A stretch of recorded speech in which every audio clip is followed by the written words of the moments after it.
সকাল রবিবার সকালবেলা আমি বড়ি দেব।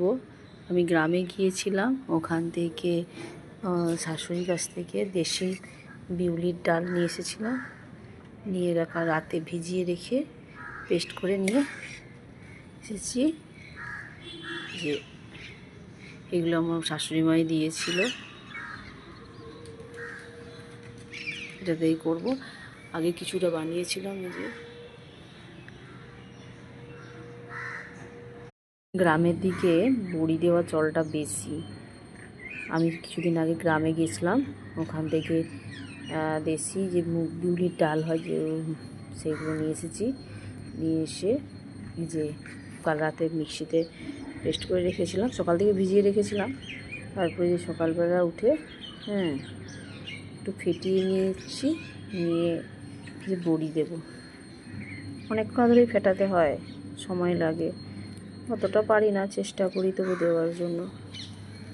এরকম করে দেয় দেখেছি। ছোটোবেলায় সকালে দেখতাম শীতের সময় একদম মাঠ পুরো সাদা হয়ে থাকতো গ্রামের দিকে, কারণ ওখানে সবাই বড়ি দিত এরকম করে। কি ভালো লাগতো, কত ধরনের বড়ি দিত। আমিও চেষ্টা করছি দেওয়ার জন্য, কিন্তু ওদের মতো পারবো না। ভালো লাগে কেনা বড়িগুলো। কতগুলো বড়ি হয়েছে, পুরো একটা পাটা ভর্তি হয়ে গেছে।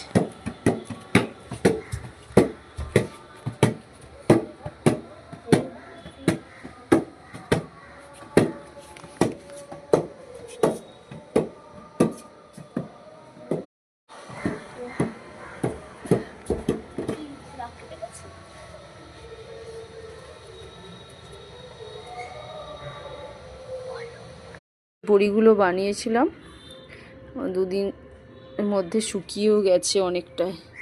এই যে কিছুটা ছেড়ে ছেড়েও গেছে। ওই যে দেখুন ও নাড়াচ্ছে, আমি নাড়াচ্ছে, দেখুন পড়ে যাচ্ছে। ওই দেখ, নাও তুলে নাও, তুলে নাও, এই গামলার মধ্যে রাখো, তুলে আস্তে করে তুলবে যেন ভেঙে না যেমন যায়। দেখছি হাতে করেই তুলতেই উঠে যাচ্ছে, হাতে করে করতেই উঠে যাচ্ছে।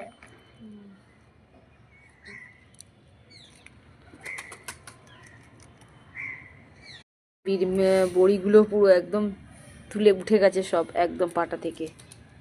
আর এক গামলা হয়েছে বড়িগুলো, দেখতে কি সুন্দর লাগছে, এক ভর্তি। আমি তো সব খেয়ে নেবো। ভাজা করে খাবি?